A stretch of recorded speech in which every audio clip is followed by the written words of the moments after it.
देखिए, जो भारत का संविधान है वो हमें धार्मिक स्वतंत्रता देता है, हमें अपने तरीके से अपने धर्म को मानने की आजादी देता है।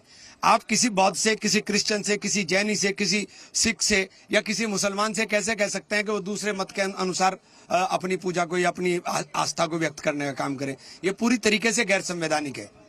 सर, चुनाव आयोग ने जो कहा कि जो लोग हैं जो हमें डराने की कोशिश कर रहे हैं, कॉन्स्टिट्यूशन के हिसाब से जो है भारत की माँ जो है कॉन्स्टिट्यूशन है, मदर ऑफ डेमोक्रेसी है, इंडियन डेमोक्रेसी है कॉन्स्टिट्यूशन।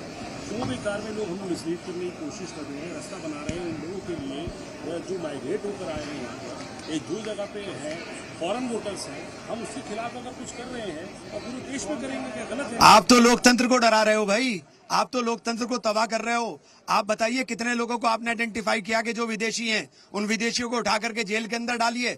आप ये बात मत कहिए, लोग देश को मिसलीड मत करिए। और अगर 2 वोटर आईडी कार्ड किसी के बने उसके खिलाफ एफआईआर कराइए। कितनी एफआईआर आपने कराई? आप बताइए आपने कितनी एफआईआर कराई? आप ये मिसलीड करना बंद कीजिए। अरे यार, मस्जिद में क्या कर लिया अखिलेश यादव ने? जाकर के वहां इमाम हमारे सांसद हैं, वो जाकर के चाय पीने बैठ गए, वहां बारिश हो रही, बाहर धूप हो रही, साय में बैठ गए, इसमें भी कोई आफत आ गई क्या?